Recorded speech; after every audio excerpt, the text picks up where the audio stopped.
เนาะตีเปิ้นได้เปิดวิทยุเปิดเครื่องฮับนะฟังกันอยู่ตั้งบ้านตั้งจองตั้งหอตั้งเฮินกันอยู่ในเวลานี้เนาะ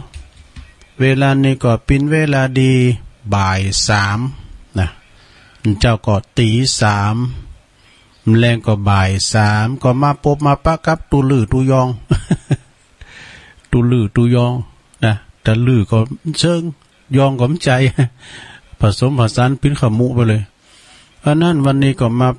มาพบกับรายการสาระธรรมยามแรงเนาะซึ่งมาบรรพัดนี่ก็ซุบจับกับต้นโตแห่งอาตมาภาพเก่ากระผมตุลุงนันชัยวัฒนาคเสโนเจ้าเก่าเจ้าเดิมเนาะได้มีโอกาสมาอู่มาจ้ามาปบมาปะมาเป็นกูเป็นกีมกับปออกศรัทธาญาติโยมต่างหลายเนอมาอู่มาจ้ากันนะพบปะกันจะไปวัดตุลุงมาสั่งมาสอนเนอะตุลุงบางอาจมาสั่งมาสอนแหละนะความโหดตุลุงน้อยนิดแต่ว่ามาอู่มาจ้ามาปะมาปกกันหายเขตหายเงากันไปเป็นกูเป็นกีมกันไปเนาะศรัทธาเนาะฟังหายงอมไม่เด้อเนาะวันนี้มาปะกันก็ตะลงกับวันพฤหัสที่27แล้ววันเนี่ยสิงหาคมพุทธศักราช2563เหลือเดือน2-3 วันเดือนสิงหาคมก็จะได้ผ่านพ้นไปนะก็เดินกันยาก็จะเข้ามาทั้งหมดนี้นะแต่ว่าเดินเมืองเฮานี่ก็เดิน12กะลังออกมาในเก่าคำเน้อศรัทธาญาติโยมทั้งหลายออกมานี่เก่าคำพรำว่าเป็นวันพัดเนาะมาปบมาปะกันวันนี้นะรายการสเปตอนเจ้านี่สเปเห็นละเสียงแสงธรรมแสงทองแต่เมื่อแรงก็สาระธรรมยามแรงนะเปิ้นตั้งจื้อไว้แล้วนะก็จะเป็นรายการตุลุงก็วันเมื่อแรงวันพัดเมื่อแรงวันศุกร์นะแต่ว่าเมื่อแรงวันเสาร์นี่มีนะแล้วก็เจ้าวันพัดเจ้าวันศุกร์เจ้าวันเสาร์นี่มีเนาะก็ตุลุงก็จะไปคุ้นคว้าหาอันนั้นหน่อยอันนี้หน่อยมาอู่มาจ้าให้กับศรัทธาญาติโยมที่เปิ้นหูเปิ้นก็ฟังดีเปิ้นหูเปิ้นก็ฟังโต้กันฟังแค่ถึงประเทศไทยนี่ก็โมนกะ อันนี้ก็ฟังให้กับหมู่กลุ่มเฮาเนี่ยเนาะเปิ้นเลยว่าอย่างว่าสถานีมก.เปิ้นว่าครอบครัวมก.เนี่ยมก.เปิ้นมีอยู่ในสถานเด้อสถานแต่ก่อนนี่เฮาฟังอาจารย์สุนันท์ละอองศรีเขาเนี่ยเดี๋ยวนี้มีปีแสงเทียนปีอรพินเขาเนี่ยฟังได้อยู่นะฟัง AM นะอันนี้นะแล้วก็ตำคืนนี่เฮามาฟังงานปครูบุญศรีรัตนังกับปีแสงเทียนเปิ้นโจตนาเปิ้นอู่กันโมนเฮ้ยเปิ้นเอากรรมเก่ามาทบกันน่ะตุลุงก็ซุมฟังรับฟังเหมือนกันนะก็โมนเนาะหลากหลายภูมิปัญญาก็มันมีหันบทนึงนะตุลุงก็เอามาวาเนาะหลักฟังงานปครูบุญศรีรัตนังเปิ้นเป็นจังซอโลเนาะแต่ว่าเปิ้นก็ไปบรรยายที่หันที่นี่คนเฮานี่มันมีภูมิปัญญาเหมือนกันนะศรัทธาญาติโยมทั้งหลายเก่งกันไปเป็นอย่างเนี่ยอย่างพ่อครูบุญศรีรัตนังนะวันนั้นเปิ้นอู่ว่าอีเนาะบ้านเฮาเมืองเฮานี่มันบ่เหมือนแต่ก่อนไปแล้วเปิ้นว่าป่าเยียนจะแปลงห้างอยู่บนต้นไม้ว่าแมงอีกก้างจะคุดหูอยู่ ปูจะมีหูดูความจริงเป็นมีจะหลายนะก็เดี๋ยวตุลุงจะมาอู่ฟังเนาะกรรมของปอบุญศรีปอครูโซเอานี้มาไว้เกินวันนี้ขอบคุณทางสถานีวิทยุเพื่อการศึกษาพระพุทธศาสนาและวัฒนธรรม FM 104.25 เมกะเฮิรตซ์เนื้อวัดฝายหินอำเภอเมืองจังหวัดเชียงใหม่โดยเมตตาบารมีธรรมอาจารย์ท่านพระครูสมุวิสุวัฒน์วรกิจโจนะอาจารย์เฮาก็เปิ้นบัดถอดทุนละใจใส่ดูแลบริหารจัดการเอง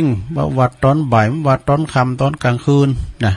บริหารจัดการอันนี้เปิ้นอยู่เบื้องหลัง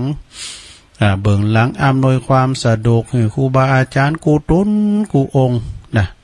อ อย่างตัวลุงในเปิ้นพิเศษหน่อยว่าเปิ้นได้ลูกเจ้าเลือกุดตือเปิ้นจะเอาอาจจะเอาสวดมนต์สวดเจ้าให้หน่อยนึงอาราธนาประสงค์เจ้าทั้งหลายสวดมนต์เจ้าให้หน่อยนึงตัวลุงทองเปิ้นก็เอาออกเจ้าให้หน่อยนึงเกยเพลงเขาในวิทยุเพลงบักเก่า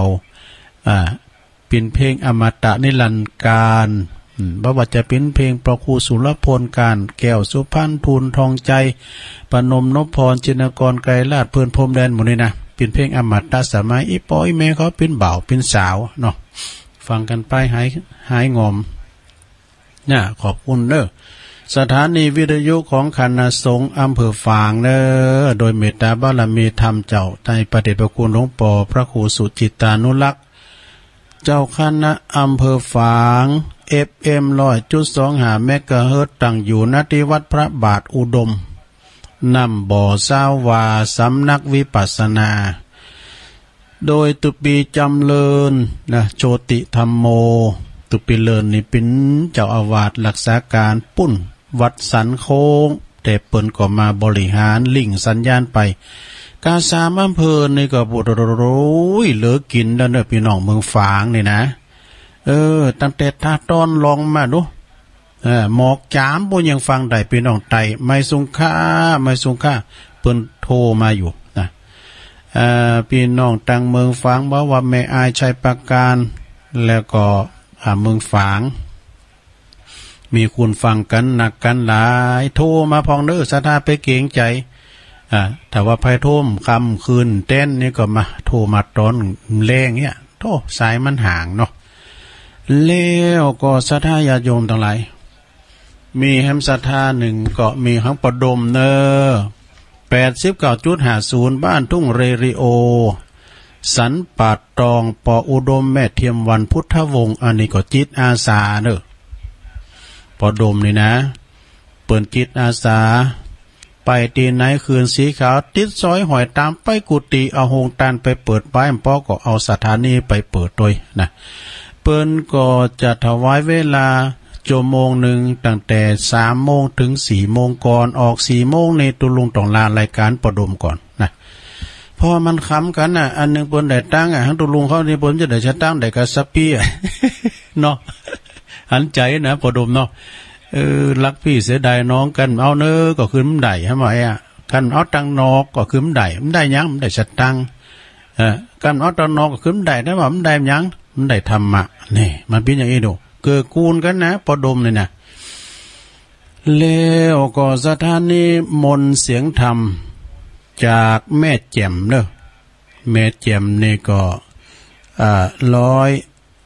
106.25 เนาะโดยเมตตาบารมีธรรมหลวงปู่พระครูมงคลวิสิทธิ์หลวงพ่อใหญ่เฮาเด้อเจ้าคณะอำเภอแม่แจ่มเจ้าอาวาสวัดบุพารามตำบลสร้างเครื่องอำเภอแม่แจ่มตุปีอุทัยถึง2 ตุนเกาะพอก้อยดูแลลิงสัญญาณไปปิ้นติเรียบร้อยเนาะแล้วก็ดูเหมือนจะปิ้นเมืองนานบุญนะพอบุญธรรมถามว่าเมืองนานได้ยินนะเบื่อก็โทรมาพอเนอะพอบุญธรรมโป่งน้อง ทางท่านพระครูสุจินนันทธรรมนะด็อกเตอร์นะวัดหนองป่าค่าแล้วก็มีแล้วก็นี่เราเนี่ยต้องไปลืมขายลักเขาอย่างไรเนี่ยขายลักเขา98.75 คลื่นธรรมะเพื่อชุมชนวัดห้วยตองซักตำบลโขงเป้าอำเภอจอมต้องโดยเมตตาบารมีธรรมอาจารย์ท่านพระครูวาปีวรมานิจเจ้าอาวาสวัดห้วยตองซักท่านอาจารย์ชวลิตชยวังโสนี่เจ้าหน้าที่เนอะขอบคุณเนอะนี่ก็เปิ้นลิงสัญญาณไปแล้วบุญหูฮ้อนที่ได้ฟังนะถ้าเปิ้นกดกาเปิ้นลิงสัญญาณเฮาก็ไม่ได้ยินเนาะวันนี้เนี่ย ก็ว่าจะเตะทำตุอุ่ยนะก็เดี๋ยวก่อนก็เดี๋ยวค่อยว่าก่อนเอาอันนี้มาไว้เกินกรรมบักเก่าของปอคูบุญศรีรัตนังเนอวันนั้นเปิ้นอู่กันตึงปีแสงเทียนในสถานีมก.เปิ้นว่าป่าเยียนมันจะแปลงหางอยู่บนต้นไม้เนี่ยหมายความว่าอย่างใดสดาญาโยม ป้าเย็นเนี่ยมาอยู่ยังตุงยังนายังไห้นะยังไห้เต็มมีอยู่ยังตุงยังนาน้ำบ่อน้ำเมืองเนาะปรากฏว่ามันไปอยู่ใดพร้อมยังกดค้างตุงกลางหน้าเนี่ยเปิ้นขุดดินไปถมไปถมปิ้นบ้านจัดสรรปิ้นไห้ปิ้นโซนแปลงโกดังโรงงานยังต่างๆซะนะมันไปอยู่ได้เนาะเพราะฉะนั้นป้าเย็นอยู่หู้ยังโดนถูกสอบนะมันก็ไปแปลงห้างอยู่บุญเก่าใหม่พุ่นนะเนี่ยเป็นปริศนาเนอะโยมเนอะเป็นปริศนานะป้าเย็นนี่นะเพิ่นว่าไผปล่อยเย็นนี่อายุยืนเนาะเย็นนี่มันมึนซะนะโธ่เอามายับกับมือเนี่ยให้มันได้ได้แหลมก่อนนี่เพิ่นมีกีฬาเนาะแข่งยับเย็นกันเนี่ยแข่งยับไปจับได้นะเย็นป้าเย็นมันก่อนนี่เพิ่นซ้อมดูมันจะอุบาทนะคุณถอมก่อนนี่เพิ่นซ้อมอยู่คุณหลายเต้นาเนี่ยอยู่คุณหลายขั้นนั่นก็ชุดชิดแบบว่าตอมเข่าเนี่ยก็เดียวเนี่ยมันอยู่คุณหลายเนาะตีนกับสุมาตีนกับบุ๋มกิโลพวกนี้นึกเอาแล้วเฮ้ยเจอแล้วเว้ยแต่งบิดอันนั้นหน่อยปุ๊บมันดินก็มากดดินกันมันมาถูกตีนเจ้าหมูหมอนะก็โอ้ยหมอนะก็ว่าเจอแล้วเว้ยวันเด็ดตีกันอย่างเงี้ยนี่นะมันแตงถูกตีนกันนี่ก็อยู่คุ้นฝ่ายเนาะมันจุกอยู่คุ้นหลายเต้นานี่โชตอมเผาดำลินก็ตีนหมูเดียวกันนึกกันเจอแล้วเฮ้ยเจอแล้วหมอนั่นก็โอ้ยแล้วก็ได้ในบิดอยู่ดีพอมันดินดูมันก็ดินนะครับมันจิกอันนี้มันบาปเป้บุญอันนั้นป้าเย็นไปแปลงห้างอยู่บุญเก่าใหม่สถานไปพอล้อมด้วยเนี่ยกลางตุงกลางหน้าเนี่ยมันใครมีเขาก็แป้งนะสถานก็คล้องหัวกินตึงวันเนี่ยเขาเจ้าให้เจ้าหน้าห้อมเดี๋ยวนี้ฟังข่าวเนี่ยจากการไปตังเวียดนามบ่ละเนอะโอ้เวียดนามเนี่ยเปิ้นวิวัฒนาการเนี่ยเจ้าให้เจ้าหน้าเปิ้นนะมันเหมือนกันการนับจ้างก็เหมือนกันดูวันนั้นอบตเปิ้นมามาก็ไปเก็บลำไยเนี่ยเจ้าสวนนี่เอาล้อพ่วงใส่รถเครื่องลากไว้เนี่ยก็เดี๋ยวพี่น้องไตเปิ้นมารับจ้างสองผัวเมียเนี่ยขี่วิโก้มา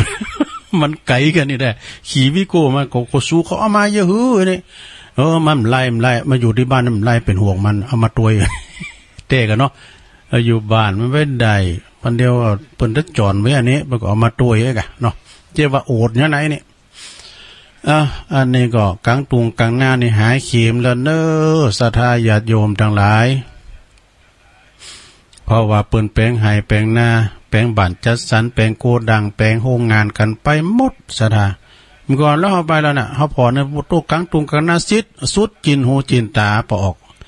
เดี๋ยวนี้ปิ้นบ้านปิ้นจ้องกันไปเพราะว่าคุณเฮามันหลายมานี่ลูกหลานลุงต่างก็มันมีหอมไม่เฮินอยู่เอาปะเอาสูเขาไปทุมเขาพอรอดน่ะระวังปะหกฟ้าเขานบปะขาวน่ะโนแน่ปิ้นล้านตากเข่าไปแล้วเนี่ยนะกลางตุงกลางหน้าด้วยโมลูกหมดนั่นน่ะปตุตีหาปูหาปลาได้เตปิ้นอันตีปิ้นตั้งกันไปหมดเนาะก็เป็นธรรมดาไปตามยุคตามสมัยอันนี้ผ่านไปเยืนแปลงห้างหยุดบุญต้นไม้เพราะว่าเขาทุ่มตีทุ่มนาเนาะแหมกำนึงเนาะแมงอีกกลางจะไปขุดหูอยู่อีกกลางเนี่ยมันก็ยังวอกนะสุมาเนี่ยนะมันตระกูลวอกวอกก้างนางนี้เอ็นะเป็นว่ามันตระกูลเดียวกันอีกกลางเนี่ยมันมีหางยาวเนี่ยหางมันในนาสดามันเอาแปลงมือมันได้นะน้องพอหรอเขาพออันสารคดีหางมันยาวหรือตีนหรือมือเกินนะมีหันเติมก่อนคุณทอมก่อนไปเยะเต้เดี๋ยวลุงอ่ายก่อนไปเยะให้ด้วยกันลูกเขาไปยิงโดสุมาเด้อไปยิงงานยิงให้บอกเนี่ยกะปดโตถูกบะลึงนะเบ๊บังนะมันถูกมั้ยนะมันวาแข้งวาขาแล้วตกลงมาบลบบมันนะแล้วก็เอามาถึงตีห่างแล้วเอามาจุเจ้าหมูกันนะเอามาจุเจ้าหมูกันอยู่ตั้งห่างก็มีดูแล้วก็เอาแต่งเฟื่อมาวะแต่งเฟื่ออันนี้บอกนะเอาลุงนานก็ว่าอัน ไปกินหนักแต่กินแล้วก็เมานี่วะอันกินแล้วก็เมาเด็กเฟอมาฮะว่าอันอีวอกนั่นเมาไอ้วะเป็นลุงนานเนี่ยวะ เขาว่าเย่ไปเลยต้มขึ้นมาไปมีเสือมาโบกเอามาไปกินได้ดูแหน่มันดูมันว่าคืดวาจานี่ ได้นะเจ้าแพะเจ้าปลาเนี่ยเพิ่นมีหรอแมงอีกางเนี่ยมันก็เป็นตระกูลวอกซะนะมันยื้อมันยังจะไปคูดหูอยู่ก็เพราะว่าป่าไม้เนี่ยมันมีแล้วซะเปิ้นเต็ดจนลงโกป่าไม้สีเหล้าเก่ากำนะใครมีก่อนนี้เขาไปเตะทำเนาะเตะทำอย่างเอกการเปิ้นลำดับก็ใหม่พิธีโมนได้เป็นนกกาเป็นหนูกาวอกกลางนางนี้ต้นไม้นั้นเปิ้นลำดับนะพิธีโมนอย่างเขาขอไปแอวด้วยเปิ้นเตะทำไหมนะอันนี้ก็วอกกลางนางนีบะมีตีอยู่ตีแขวนเดี๋ยวต้นไม้ต้นตอกเปิ้นเตดดอยก็เป็นดอยโหโล่นไปหมดสดาญาโยมวามซื่นนิมหันกะดินสลายตะแม่กำปองบนน่ะโอ้ยมันจะมีตีเดียวหลายตีเนาะสดามันมีหากไม้ยืดมันก็เลยฝนตกการฝนตกสิซึ่งนี่นะซะระวังเนอะมันจะได้ไหลมันจืมเข่ามันจืมเข่าเลิกนะแล้วทำหัวดินเนี่ยมันนักเขามันหยุมได้มันก็สไลด์นะมันไหลลงมาน่ะที่เมืองนองว่าเราสถานพอรอดติดสารคดีเปิ้นอ่านก่อนไหลมาอยู่ตูดว่าตึงดินตึงอย่างนั้นแล้วก็ไม้ก็ไหลมาอยู่เธอว่าอีก็มีมันสไลด์ซะนะก้อยไหลมาเลยเธอ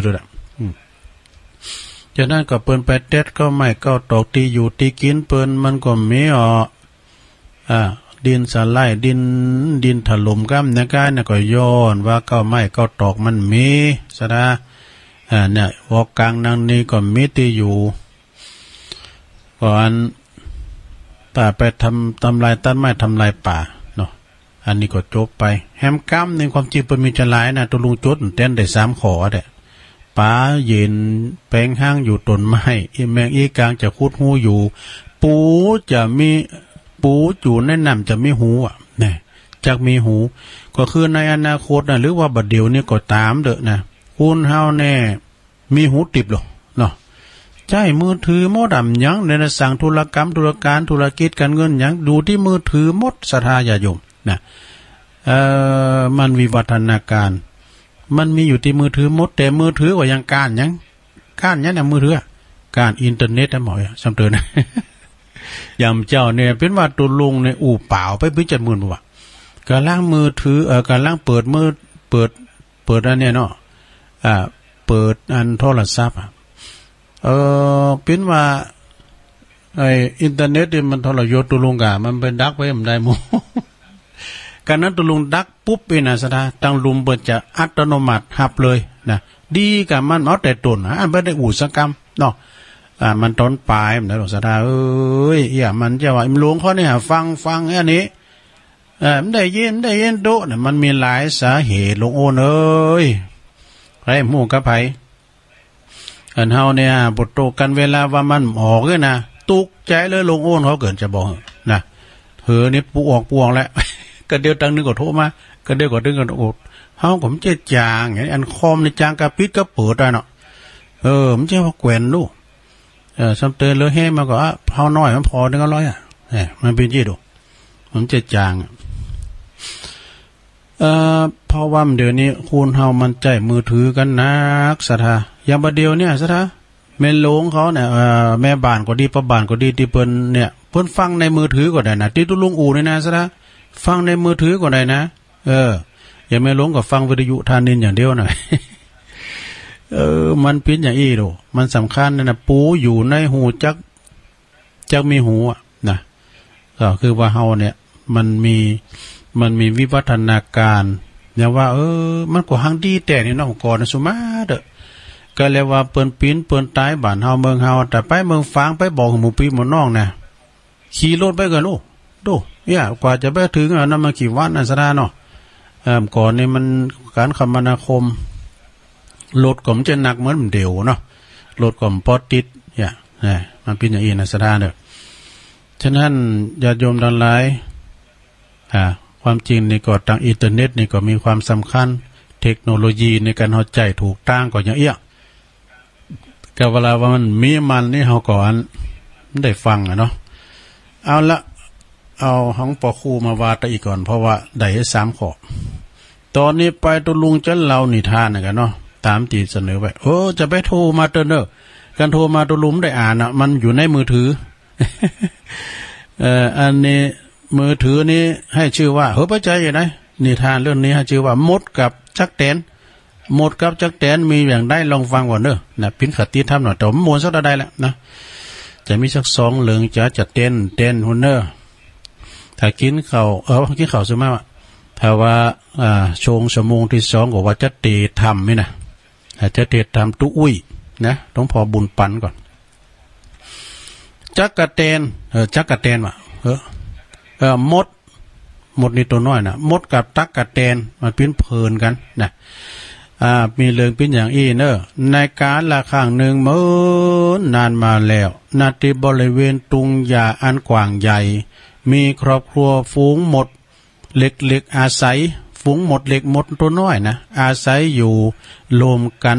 นะที่ใต้โพรงดินขนาดกำลังเหมาะเนี่ยปอเหมาะนะคืออยู่ทั้งควางปืนดินทั้งลุมบุนะซึ่งข้างๆนั้นก็มีโพรงดินนั่นก็คือมันมีคอนไม้อยู่เก่าๆแถมคอนหนึ่งก็มีจักแตนนะเจ้านี่ก็จักแตนเนี่ยมันเป็นจักแตนเจ้าสำรานมาพักอาศัยอยู่เช่นกันนี่มันเป็นเพื่อนกันแต่ว่าในฤดูกาลที่ว่ายามห่อนี่ดอกไม้กับใบไม้เนี่ยมันพืชพันธุ์ธัญญาหารเนี่ยมันจะพลิออกนะงอกงามปีนโฮงปีนโลงกันมากมายสมาชิกในหมู่มดทั้งหลายเนี่ยมดมันคักอย่างมันขยันต่างก็ขยันขันแข็งเก็บเอาพืชพันธุ์ธัญญาหารเหล่านั้นมาสะสมไว้กักตุนไว้เอาไว้กินยามเมื่อหน้าหนาวส่วนว่าจักแตนนี่มันเป็นจักแตนที่ว่าเมาแต่เอาแต่ลิ้นดนตรีมันมีใจเป็นนักดนตรีอยู่อย่างเพลินดีซึ่งดีดซิตาเนี่ยนะมันเพลินแล้วก็มาแปลกใจว่าไอ้เจ้ามดทั้งหลายเนี่ยเพลินเฮานิยานก็เขาจะมาขยันขันแข็งอย่างเพียงนี้เมื่อหันเช่นนั้นแล้วจักแตนมันก็เลยไปสอบถามจะฝูงมดตัวน้อยพวกเจ้านี่จะเล็งทำการทำงานเก็บพืชพันธุ์ธัญญาหารไปทำไมกันมากมายไปเฝ้ายังทำเลยนะจักแตนมันขึ้นก็เก็บไว้กินตลอดฤดูหนาวนะสิทันจักแตนอันนี้เสียงของหมดซึ่งปิ้นโหนหนาหมดตอบกลับไปเกี่ยวกับอันแล้วก็ต่อไปแล้วก็เก็บเกี่ยวพืชพันธุ์ไปตัวนะโถฤดูหนาวเนี่ยยังเหลือแถมไก่อยู่นะยังแถมต่างนานนะพอวันนี้ก็เพิ่งจะเข้าสู่หน้าร้อนเองนะจักแตนก็ตอบด้วยน้ำเสียงอันแปลกใจก็เฮาในเก็บเกี่ยวตอนเนี่ยฤดูเนี่ยจะได้มีอาหารไว้อย่างอุดมสมบูรณ์แถมยังจะได้พักผ่อนติ้มตีไงล่ะนี่โหหน้าหมดก็ตอบอธิบายแต่เที่ยวอันนี้จักแตนบอกว่าแต่เที่ยวลินพักผ่อนในฤดูร้อนนี่มันก็สนุกสนานดีนะทำไมที่จะต้องถึงยามหนาวตัวนะเสียงจักแตนตู่ครับเนาะเอาเถอะอย่างนั้นก็ตามฉันขอกลับบ้านก่อนจะไปลินดนตรีติ่นล่ำอยู่เนี่ยไปก่อนนะเปิ้นเด้อจักแตนมันก็กลับไปบ้านมันอย่างสบายใจบ่เดือดร้อนห้อนใจมันยังสักอย่างนี่มันหู้ภัยอย่ามาโตเก่าส่วนว่าฝูงหมดนั้นทำหน้าที่อย่างเข้มแข็งอย่างแข็งแรงและเรียบร้อยเนาะเก็บพืชพันธุ์ธัญญาหารกักตุนไว้กินยามหนาวเวลาผ่านไปบ่อนนั้นนักต่อใดลุ่มหนาวเย็นยะเยือกก็มาเยือนแล้วนี่เป็นสัญญาณหลักเตือนว่าเข้าสู่ฤดูหนาวนั่นเองในขณะเดียวกันนั่นก็พืชพันธุ์ธัญญาหารที่เกิดอุดมสมบูรณ์มันงอกงามแต่ก็เดี๋ยวนี้ก็โลยลาไปหมดนะจ จะหาอาหารไหนมากินแต่บ่มีแล้วเนี่ยปึงมันหมดมันขยันขันแข็งได้กันเนาะถึงอย่างไรก็ตามฝูงหมดมันก็บ่เดือดร้อนซังเพราะว่าพวกมันมีตุนอาหารของกินไว้มากมายเนี่ยดีนะหมดมันอู่กันนะดีนะเนี่ยเฮาเนี่ยเก็บอาหารเอาไว้เยอะแยะมากมายคราวนี้เฮาก็จะได้แบบเขาจะได้กินแบบบ่ต้องกังวลบ่ต้องโกอดอย่างแล้วหมดต้นเหล็กนั้นมันอู้ขึ้นมาใช่เนี่ยหัวหน้ามันว่าใจแล้วต้องขอบคุณพวกเฮาต่างหลายจริงๆตีแต่ขยันขันแข็งเก็บอดทนทำงานทำงานเฮามีกินวันนี้ก็เพราะว่าเฮามีความสามัคคีกันนี่ดอกหัวหน้าหมดประกาศแล้วก็ขอบคุณต่างบรรดาบริวารหมดต่างหลายเนาะก๊อกเปิดประตูเห็นเป็นว่าไผมาต่อยประตูอันก๊อกนี่เสียงประตูดังตีจากพวกไม้ตั้งลุมนั้นขึ้นมาเนี่ยหมดก็มาว่าเนาะหมดต่างหลายก็สงสัยเนาะเจ้านายหัวหน้าสงสัยในแขกจะมาแอวมาเยือนนะหรือมันก็เปิ้นจะเอาอาหารมาแลกปินเนตหมดตัวน้อยนั้นเก่าขึ้นมาเนาะฟังแล้วก็พันก็เดินไปไขประตูกะเปิดประตูก็ปดโตที่หน้าประตูนั่นก็คือจักรเตนนั่นเองเจ้าสำราญผู้ที่อาศัยอยู่ข้างๆที่เคยมีท่าทางสดใสมีหน้ามีตาท่าทางสดใสลาเริงแต่เข้าในปดโตจักรเตนในกับกลุ่มหน้ากลุ่มตาโดยความหิวโหยหิวโซพอประตูเปิดก็รีบตรงเข้ามาที่โหดหน้าหมดแล้วก็สนทนากันแล้วก็บอกว่าโอ้สวัสดีเปิ้นเอ้ยฉันหิวเหลือเกินฉันหิวโหยเอาน้ำลูบต้องไปก็ได้มันก็ยังบ่หายหิวฉันหิวเหลือเกินนะทำไมหลายวันแล้วค่ะเนี่ยมันได้กินข้าวมันได้กินหยังตกต้องสักอย่างแบ่งอาหารหนึ่งค่ะพ้องเตอวะแบ่งอาหารหนึ่งค่ะพ้องได้ไหมดอกแบ่งอาหารหนึ่งค่ะได้ไหมหัวหน้าหมดอันนั้นกันนี่อันยังกันหัวหน้าหมดมันบอกนะบ้านเธอมียังกินสักอย่างเลยหรือช่วงฤดูห้อนผลผลิตเก็บพักหักหน่อมาผมกะเก็บไว้กะอาหารอุดมสมบูรณ์ตอนนั้นหัวหน้าหมดก็ถามเนาะก็ฉันจะไปมีเวลายุ่งกันยังก็ฉันเนี่ยโมแต่ยุ่งกับการเล่นดนตรีไปห้องเพลงไปตีนล่ำก็เลยบ่มีเวลาไปทำงานมาเก็บอาหารตุนอาหารไว้อย่างเธอเนี่ยเนาะอันนี้จักรเตนมันก็บอกว่านะเอาแล้วอันยังกันเนี่ยนี่เธอเนี่ยทำงานบัดทำงานเลยเนี่ยโมแต่ไปลิ่นไปแอวบัดไปเสาะอาหารมากักตุนวันนี้ขาดจวยมันได้เนอะก็ขาแบ่งหือลูกน้องขาก็จะวางขาได้เหมาะมันจับแล้วนี่นะต้องโตก็ใหญ่นี่มันได้อันแล้วแต่พระกำไผกำมันน่ะเนาะนะปอสินกำอู่ของหัวหน้าหมดเจ้าจักแดนมันก็เลยเดินกลับบ้านไปแบบหิวโหยเนาะส่วนว่าฝูงหมดก็พักผ่อนแบบสำราญกับอาหารที่กักตุนไว้ช่วงหน้าร้อนนะเรื่องนี้ก็ชบลงไปป้อมมนชัตใดซะนะนิทานเรื่องนี้เปิ้นก็สอนหูว่าอย่างอีเนอนะคนเฮาเนี่ยควรที่จะหู้จักหน้าที่ของตนเองเวลาไหนควรจะทำงานเวลาไหนจะได้ลินแอลถ้าหากว่าเฮาโมแต่ลินเฟซลินไลน์กลุ่มหน้ากลุ่มตาลินกะเกม เนาะสมมุตินะอันนี้เอามาเติมได้นะว่าทำงานสักวันชีวิตของเฮาอาจจะเจอเดือดร้อนห้อนใจเหมือนกับจักเตนก็ว่าได้นะเพราะพอเฮาบ่ยอมทำงานมีแต่บาหาเลี้ยงชีพแล้วก็อยู่แบบปึงตัวเองบ่ได้นะเรื่องนี้ก็จบลงไปซะละอันนี้ก็ประมวลซะได้ยังมีทั้งอยู่ในซะละมันมี2เรื่องแล้วเนาะ มูนันนี่ก็เคยเล่าแล้วมันอยู่ในมือถือเฮ้ยตุลุงก็ละมาหันนี่หรอว่านิทานนี่นะมันออกมานิทานอีสปหรอมีไหนได้ไหน อันนี้ก็ยาวนะทำเตี้ยนเหลี่ยวกันมีพระกบเลือกนายพวกก็มีหมดอ่ะเนี่ยเคยเล่าแล้วเนี่ยนะเนาะ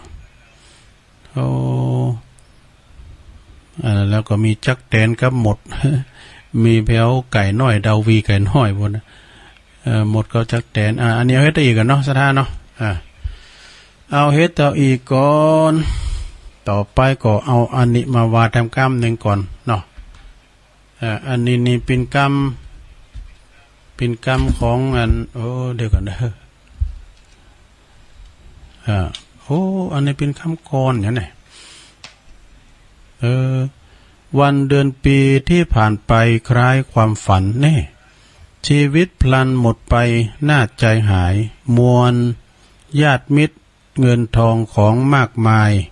ต้องมาลายจากกันเหมือนฝันเนี่ยแล้วเนี่ยแล้วตุลุงทำมีละการมันหายเมื่อมั่งมีมากมายมิตรหมายมองนี่เมื่อหมองมัวเมื่อมัวหมองมิตรมองเหมือนหมูหมาแต่ก็เมื่อไม่มีมิตรเมินไม่มองมาเมื่อมอดม้วยหมูหมาไม่มามอง เขาทาเหมือนกันเด้ออันนี้มอมาดึงโมน่ะ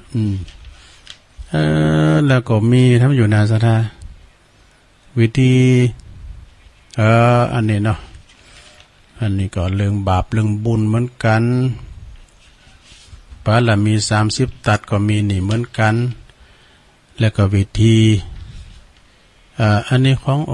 วัดเจดีย์หลงพวกนั้นเนี่ยแต่ว่ามันเป็นกรรมบักเก่าที่เอามาเล่าใหม่ของดีอยู่ในนี่จะดักอันนี้นี่คติกรรมบักเก่าของครูบาเนี่ยสถานเนี่ยจะเอามาวามเดี๋ยวนี้ทำเต้นเพราะมันมีทั้งอย่างหนึ่งกรรมบักเก่าของครูบาเจ้าพมาพระมัจจโกผลก็เขียนไว้จัดดีแต่ดูมีแผวกรรมกวาดวัดปวดลัดโชหาลัดนางลัดจังหาลัดมีวะมันเหมือนกันเลยได้อันตุลุงเนี่ยหาลัดโจหาลัดจังหาลัดนางหาลัดติ มันเหมือนกันนะได้ ก็อันนี้ก็เป็นหนังสือของดีเหมือนกันเด้อสถานเนี่ยอันของครูบานี่ก็คติธรรมกรรมบักเก่าของครูบาเจ้าพมานี่ก็คอยเอามาวาเนาะสถานเนาะจะเป็นผูกเจ้าจ้ามันยาวเหมือนกันนะประวังงูควายก่อมเดียไปแหล่งจังหวัดจังหวาน่ะเพิ่นเคยได้ยินให้นะฮะว่านะเคยได้ยินเพิ่นว่าเหมือนกันมงคลชีวิตพระธรรมดิลกวัดเจดีย์หลงเชียงใหม่อันนี้เป็นมงคลชีวิตนะหลวงเป็นอันกำบักเก่าเป็นมงคลชีวิตเปิ้นบอกว่าน่ะถ้าทันทำโตแข่งกับสังคมต่างลมจมกำลังตามมานี่ศรัทธาญาโยมกับเฮาไม่ทำโตหมอนั้นมาเล่น iPhone กันเฮ้ยตัวน่ะอันเก่าขายถูกขายหาเอาไปเทินแล้วก็เอาอันใหม่มาเข้าเนื้อติ๊กๆศรัทธาจะไปตัวเพิ่น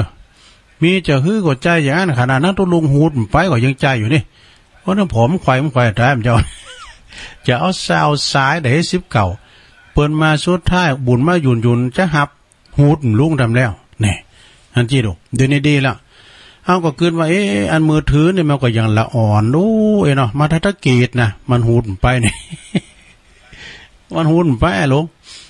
ตุลุงจะว่าเล่นได้บ้านเล็กไข่ยังไงถ้าเฮาทำโตแข่งกับสังคมนะสังคมมันมีหมดโดยศรัทธาญาติโยมทั้งหลายเฮาไปพอรอปดโทคุณที่เปิ้นเหอของใหม่ก้ามนั้นก็อันได้ออกใหม่ก็เปลี่ยนแป้งไปติ๊กก็คุณลูกเปิ้นโรยเปิ้นก็ปึ้งกันเนาะเฮามันเป็นลูกคุณตุคุณโจรจะไปตวยเปิ้นนะความล่มจมก็กำลังจะตามมานะเปิ้นว่าน่ะกรรมบักเก่าถึงแน่เตกันเนาะเปิ้นจ้างขี่จะไปขี่ตามจ้างนะกินเหมือนเปิ้นแต่จะไปมันเหมือนเปิ้นนะอย่างวามเจ้าเนี่ยได้ตั้ง100 บาทเนี่ยบางคนกินกาแฟแก้วเดียวบางคนกินข้าวได้ถึง3 คาบในเช้าคาบใน30 บางคนในกินตึงลูกตึงเมนะพอเมลูกกินด้วยกัน100 บาทได้สบายเนี่ยบางคนยกมือยกแก้วเดียวอ่ะยังไอ้ถ้าท่านทำงานหันแก่หน้าเนาะก็จะพบกับปัญหาเลยไปนี่มันจะมีดูบรรยากาศหันแก่หน้านะท่านทำงานหันแก่หน้าท่านพองในยการเนี่ยบทโอ้ก็ยังหมูกุดกับม้าเล็ดนะกันเนาะม้านี่มันลักอ่ะไอ้ซ้ำพองเนี่ยซะนะคุณปัญญาหิมตายก็เดี๋ยวหันรถเจ้านายมาเลยแต่งมาเย็นนี่ปวดโอ้นี่เป็นวันเยการคักแหล่งหนาไอ้เพิ่นว่านะผู้ทำเก่าเพิ่นว่านะนี่มันคักแหล่งหนาอ่ะนะไปหันแก่หน้าแก่ตูเนอสถาเนาะแล้วก็ถ้าท่านหันแก่โตได้นะถ้าท่านทำโตหันแก่ได้นะจะไปหันแก่ได้เนอะท่านก็จะอย่าได้หวังน้ำใจจากเปินเลยนี่เยี่ยยังก็หันแก่โตนี่นะหันแก่ได้นี่นะจะไปหวังหมายว่าจะมีเจ้าหมูเจ้าจุ่มเนอะเปินฟูงนี่ก็จะบ่มีก็จะแล่งน้ำใจไปตัวทันนะ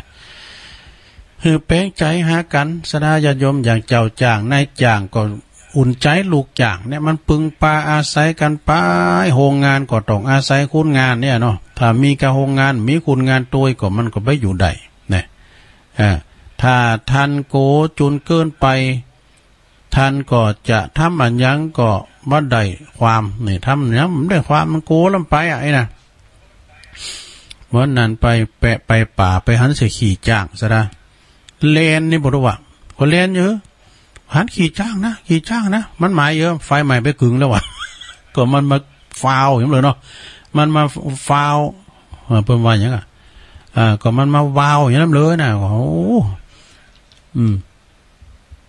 แล้วก็ถ้าท่านโกจนเกินงามก็จะพบกับความเดือดร้อนนี่เอามาแล้วเนาะถ้าท่านขาดความดีนะท่านก็จะหันหนีเข้าตานี้ท่านก็หันหนีตลอดกาลนะถ้าท่านขาดความพอดีท่านก็จะปิ้นหนีตลอดกาลแต่กันเนาะมันมีความเพียงพอหันอันใดก็แปะก็เจอก็ผ่อนเปิ้นมาไอ้นะจะปิ้นหนีเปิ้นฮู้จักจุดจักอย่างเด้อถ้าท่านหวังแต่สนุกท่านก็จะตุกมหาศาลนี่ถ้าท่านขาดความยั้งคิดชีวิตทั้งชีวิตก็จะหมดความหมายนี่สุดท้ายถ้าท่านทำใจหือสงบท่านก็จะพบความสุขที่เยือกเย็นนี่ถามว่าโรภิกขุ อันนี้เป็นกรรมบักเก่าเนอเอามาเล่าสู่จู้กันฟังสดาญาติโยมตอนนี้ไปตุลุงก็จะช่วยโอกาสว่าจะเปิดสายกรรมนี่กันเนาะเหลือดำ15 นาทีเอาตอนนี้นะก็เดี๋ยวจะได้ลาคืนปอดมนะคืนปอดมเปิ้นก็หับสัญญาณไปถึง4 โมงก็เดี๋ยวเฮาก็จะได้ไปปะกันชั่วโมงที่2ก็ไฟหินก็อยู่ที่เก่าเมืองฟางก็อยู่ที่เก่าแล้วก็ตังงานหวยตองซักก็อยู่ที่เก่าเอาสายเหล็กมาเจริญปอนเจ้ากะไว้สาเจ้าอาจารย์เจ้าอันนี้แม่ลิเจ้าโอ้ฟังตุลุงมาอู้อาจารย์อู้นี่ปุถุชนหมดแต่ว่าเนาะมีอย่างเจ้ามีอย่างอาจารย์ว่าเด็กนะเจ้าน้องบ่มีก็ไว้จามบ่มีนะกะเนาะกะเจ้ามีตอนได้ก็กินอย่างนั้นเนาะเจ้า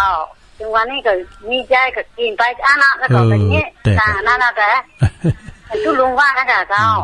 มันต้องไปเหิมต้องไปฟุ้งเฟ้อก่อนนี่มีหยังกินไป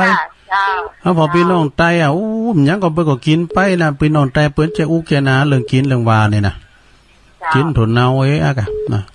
ขอบคุณแม่ลีนักๆนี่บอกว่าเลยเจ้าฮะชัดเจนดีนะเจ้าชัดเจนนี่เนาะพวกเจ้าฟังดำเด้อสาธุเจ้านี่ก็พ่อครูโอนเปิ้นโทรมาตอนตุลุงอุ่นเขาอ่ะ ชุ่มฟังเกินเนอตัวลุงไอ้เนาะพระครูโอนบ้านเป้าเจริญปอนเจ้ากะไว้สาเจ้าตัวลุงแม่ปลาณีเรื่องว่ามีสิทธิ์กินเจ้าเอ็มแกะโอ้อันนั้นไว้แท้อันนั้นนี่ปิ้นกี่ขาบตลอดกะแม่ปลาณีเออ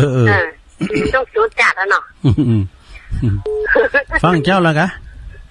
เจ้าฟังเจ้านะเจ้าดีกะมอแม่มาวขี้เหล็กกำลังใจตรงเนอะโอ้ขอบคุณหลายๆเนอะเจ้า12 กันยานะเจ้าปากันกะเจ้าจะไปกินตุ่มไข่อยู่ห้องปอหน่อยงั้นตะลุงโชว์ตัวอยู่บนนั้นนะฮะนะที่น้ำบ่อชวานะกว้างกันนะได้ที่หนได้โอ้มันมีปิ้นคึกลงมานะโธ่กว้างแต่ทุกกลางปากันไปหลายๆกันเด้อตอดผักป่าด้วยนั่นกะเอาของไปฝากไปแจกอะกะเนาะพี่น้องไม่อายถ้าไม่อายก็พอเล่งนั้นลงตุนมือเปิ้นเอารถมาซองกั้นกันได้เปิ้นปักตุนคาที่บ้านพอเล่งนั้นลงนะกิติวงศ์เจริญปอนครับไว้สาธุลุงมาแล้วปอน้อยบุญปันที่ลาบแกงอ้อมก็กินได้เนาะหวานยำยำจิ้นแกมใส่ปีก็ถึงกินได้หมดอ่ะแล้วมันยกภาพยกมือไปนั่นกะอ่ะกะกินเพื่ออยู่ด้วยมันจะอยู่เพื่อกินอ่ะเนาะกินเพื่ออยู่กินเพื่ออยู่ครับมาเจ้ามาแกงอ้อมมาตอนแกงกินไก่เพื่อแรงหยาบควายหยาบงัวเนาะกินยกภาพยกมือกินเพื่ออยู่เพื่อกินอ่ะเนาะบุญโตปนอนได้บุญอ่ะโอ้วันนี้แดดเลยมันพูดคุ้มไหลมันพูดคนบาดแต่มาอยู่แต่ว่าต้องตกน้ำวันนี้แดดท่านนี่ก็บดแดดเหมือนกันเนอะก็ส่งไปวันนั้นก็ลุงมาเอาปิ้งมาใช่ปะมันจะมาสักวันอยู่เนาะกลับไว้สาธุลุงเด้อคุณปอหน่อยนักๆเด้อถูกอันนี้เป็นผู้ฟังอาวุโสเปิดกล่อมลามเรื่องฟังกูตุนกูองเนอะเจริญปอนโอ้อันนี้แม่บุพัดตัวเนี่ยต้นซ่านฟังแต่เจ้าไม่ได้ฟังตามตัวดีกว่าดีแต่ดูก็แค่มองว่ะต้นซ่านเนาะต้นซ่านฟังวันที่12แล้วป้ากันนะทุลุงเนาะแน่กะแน่นอนกะวันที่12ป้ากันขอบคุณขอบคุณโอ้โต3 สายแทดกันเนี่ยบทตัวฟังทั้งหมดหรอ3 สายนี่นะฟังทั้งหมดเอานี่ตั้งได้จ้าจากฟังแล้วไปไหนเจริญปอนมาศิลพรเจ้าศิลพรแหละจากขลังแล้วมาบ้านแม่สุกแก้วศิลพรแม่สุกแก้วมาแล้วจ้าติดตามถึงว่าเจ้ามาแรงเด้อโอ้ดีกะศิลพรนี่เพิ่นติดตามตลอดยามแรงหมอเต้นหมอลำน่ะฝนตกมาไม่ได้กินน่ะมันเนี่ยปดตัวงูปดถึงน่ะแข็งมันแลนคอดมันไปเต้นบ่เนาะหมอเต้นลำน่ะมันได้กินน่ะนั่งไข้หัวอยู่นี่กะเป็นดีม่วนเด้อต่ออายุเด้อกะฟังไปพวกเจ้าดำเด้อเจ้าติดตามดูมาได้ตลอดเด้อเจ้าขอบคุณแม่สุกเกี่ยวหลายๆเนาะเป็นกำลังใจให้กันไปเจ้ากลับไว้จ้าเด้อเจ้าเด้อสาธุศีลาพรตัวแทนพี่น้องสลิดเตเนอร์ไหวสามบารมีครูบาเจ้าเซาคำถาวโรลูกศิษย์ของครูบาสุรินโทว่านี่ก็ลูกศิษย์เอกเปิ้นมาตุนโดท่านพระครูสุนทรปัญญาลัตน์เปิ้นก็มาเป็นประธานสงฆ์ติตันสังที่วัดพระธาตุดอยหน่อยเจริญปอนโยมไม่จ้าเจ้าโอ้แม่จันเรือนใสมาแล้วดีใจแม่จันของสบิงเอากันนะนั่นก็กินยังกินได้เอาขอไปน้องไตเนี่ยเพิ่นกินยังกินไปหมดอ่ะนะผู้จัดการย่างกันแล้วเนี่ยเนาะดาวห่อ2 บาทก็อิ่มแล้วนะนั่นก็เจ้านี่ตุลุงก็ตำน้ำพริกน้ำปูหรอแล้วก็หลวงพ่อนอตุ่มตัวแล้วก็โขกมกอด้วยเนาะเกินเนี่ยพัดตะเภาเวงตาการเนาะน้ำพริกปูกับนอตุ่มว่าเอาเหมาะน่ากับปุถุน้องนางบ้านนาท่อลำนะโดยยามมันละเนาะ ลำยำลุงบอกว่าแต่ไปตามเรียกเนาะลุงนะเขาจีพี่ก็ตามบลูบูบามันล่ำนะแต่เอาแงบขึ้นมานะมันขึ้นมาพิสิทธิ์พิสายอย่างลุงอันแม่จันก่อนนะเนาะลุงพี่อันน้อยไปขายงูขายควายไปกาดอ่ะเปิ้นลาบกินขายเนี่ยมันจะลาบปุ๊ดดูไอ้คนล่ำเนี่ยบอกโทษลาบกินขายนะมันจะลาบปุ๊ดนี่น้ำพริกปูเอาอันพริกแต่จะไข่ก่อนลำแล้วใส่จะไข่กับซอสจะไข่ใส่กับหม้อหม้อแต่เจนนี่นะเจ้าโอ้ขอบคุณแม่จันหลายๆเด้อโอ้แม่จันเลื่อนใสแม่เดินเพนก็เป็นกำลังใจตลอดอ่ะเปิ้นโทมแต้นฟังเปิ้นก็โมนแล้วเอ้ยเหรอเจริญปอนไปฉาครับไปลุงมาแล้วน้องเบลมาพระเจ้าแล้วอันนี้ตัวลุงจะต่างจื่อใหม่มันเท่น้ำหน่อยเนาะอ้าวมาแล้วน้องจ้ายน้องจ้ายจ่ายก็เบลนั่นนี่เนาะเอาน้องเบลดีกว่าเนาะแล้วแต่ตัวลุงไปครับผมเอาน้องเบลนั่นงามอันนั้นจ่ายนี่จ่ายลังงังมันไม่มางามไม่เหมือนไรเบลนี่ก็มันปิ้นมาตรฐานเนาะน้องเบลนักร้องเอาสะดวกตัวลุงว่านะครับน้องเบลผู้สื่อข่าวชัดเจนดีเดี๋ยวดิได้ลองฝนตกก็มีฝนห่อน้องเบลเอ้ยมันมืดบดน่ะน่าจะเป็นวันพุธวันน่ะเพราะว่างานเฮาแล้วต้มได้จะมันเถอะเนาะว่าก่อนแล้วไปโดยดีแล้วการสังได้ยินว่าวันที่28ถึงวันที่1พุ่นน่ะพุ่นน่ะไขมันง่างฟ้าลงมานะเดือนนี้มัน 30% แล้วแต่น้องเบลเฮาฟังนะ130อ่ะมันเป็นไวยากรณ์อ่ะอ๋อไปเดี๋ยวนี้140ครับผม